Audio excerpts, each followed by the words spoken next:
भारत की स्वदेशी रक्षा तकनीकों में एक क्रांतिकारी कदम के रूप में उभरकर सामने आया है तारा ग्लाइड बॉम्ब सिस्टम। ये सिर्फ एक बम नहीं है, बल्कि एक ऐसी तकनीकी छलांग है जो भारत को वैश्विक स्तर पर स्मार्ट और प्रिसिशन गाइडेड म्यूनिशन की दुनिया में मजबूती से स्थापित करती है। इस बम की खासियत ये है कि इसमें कोई इंजन नहीं होता, फिर भी यह दुश्मन के ठिकानों पर सटीक वार कर सकता है, वो भी बिना फाइटर जेट को दुश्मन के एयर डिफेंस जोन में भेजे। क्या आपने कभी सोचा है कि एक बम जो खुद उड़ता है, खुद सोचता है और फिर खुद तय करता है कि दुश्मन को कहां पर सबसे ज्यादा चोट पहुंचेगी, वो कैसा होगा? यही है TARA, tactical advanced range augmentation, जिसे डीआरडीओ यानी defence research and development organisation ने पूरी तरह भारत में डिजाइन और डेवलप किया है। इस सिस्टम का सबसे बड़ा जादू है इसकी ग्लाइडिंग टेक्नोलॉजी, यानी एक बार इसे किसी फाइटर जेट से छोड़ दिया जाए तो यह अपने डिप्लॉय होने वाले पंखों विंग्स की मदद से हवा में फिसलता हुआ चलता है और फिर अपने रियर फाइन्स की सहायता से दिशा बदलते हुए दुश्मन के टारगेट पर जाकर बमबारी करता है। लेकिन मजा तो तब आता है जब यह सिस्टम दुश्मन के रडार और जामिंग टेक्नोलॉजी को चकमा देता है और टारगेट पर पिन पॉइंट एक्यूरेसी से हमला करता है। टारा को 3 वजन वेरिएंट्स में बनाया गया है, 250 केजी, 450 केजी और 500 केजी। अब आप सोच रहे होंगे एक ही बम को 3 अलग अलग वजन में क्यों बनाया गया? दरअसल इसका कारण है मिशन के हिसाब से कस्टमाइजेशन।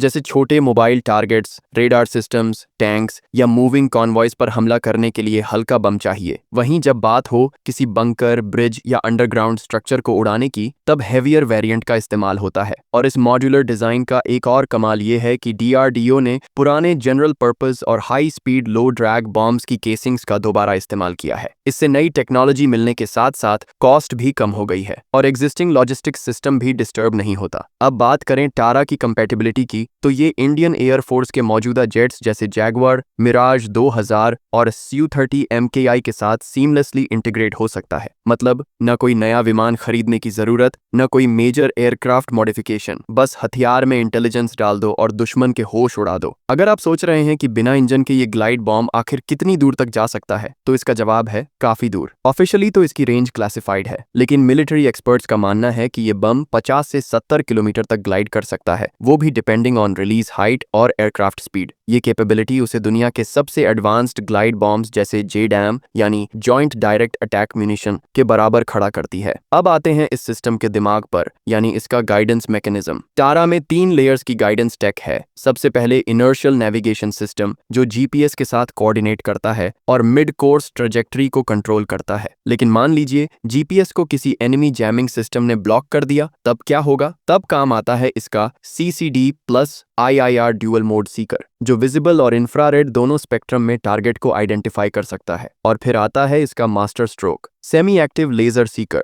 SAL। इसका मतलब है कि या तो एयरक्राफ्ट या ग्राउंड बेस्ड फोर्सेस लेजर से किसी टारगेट को मार्क करें और टारा उसे अंतिम चरण में प्रिसाइजली हिट करे। इस तकनीक से यह सिर्फ 3 metre CEP circular error probable की एक्यूरेसी से वार करता है, मतलब टारगेट के ऑलमोस्ट एग्जैक्ट पॉइंट पर चोट। आप सोच रहे होंगे इतनी भारी टेक्नोलॉजी वाला बम कैसे इतनी तेजी से प्रतिक्रिया करता होगा? टारा की ग्लाइड स्पीड 640 से लेकर 1200 किलोमीटर पर आवर तक हो सकती है। मतलब यह परिस्थितियों के अनुसार तेज या धीमी गति से ग्लाइड कर सकता है। जहां स्टेल्थ जरूरी हो वहां धीरे और जहां अर्जेंसी हो वहां फुल स्पीड। डीआरडीओ ने इस बम की टेस्टिंग फिलहाल जैगुआर विमानों के साथ शुरू की है। राजस्थान के पोखरान और जैसालमेर जैसे टेस्टिंग रेंजेस पर इसे एक्सटेंसिव कैप्टिव कैरी टेस्ट्स और फिर लाइव ड्रॉप टेस्ट्स के लिए तैयार किया गया है। जैगवार का डारिन 2 एवियोनिक्स सिस्टम और लाइटनिंग टारगेटिंग पॉड के साथ इसका इंटीग्रेशन अभी चल रहा है। इस बॉम्ब का स्ट्रेटेजिक वैल्यू सिर्फ इसके एक्यूरेसी या रेंज में नहीं है, बल्कि इसके पीछे छिपे भारत के आत्मनिर्भरता के दृष्टिकोण में है। टारा भारत के इंडिजिनस डिफेंस प्रोडक्शन को उस मुकाम पर ले जा सकता है जहां हम सिर्फ रक्षा उपकरणों के कंज्यूमर नहीं बल्कि एक्सपोर्टर भी बन सकें।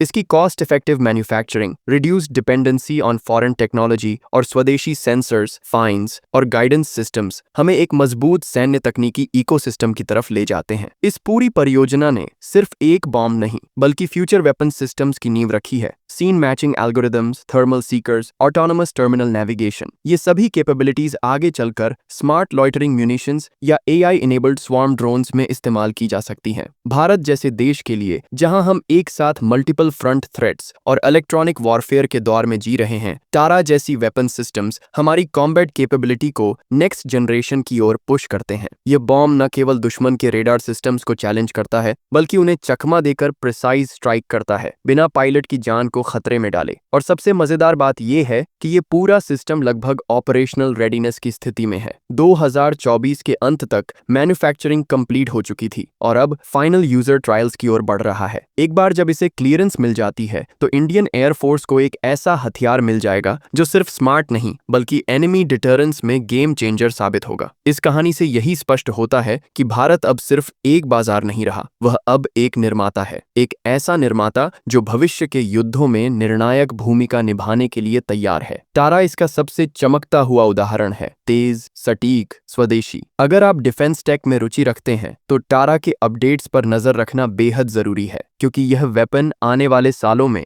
भारत की स्ट्रेटेजिक डॉक्ट्रिन को रीडिफाइन कर सकता है।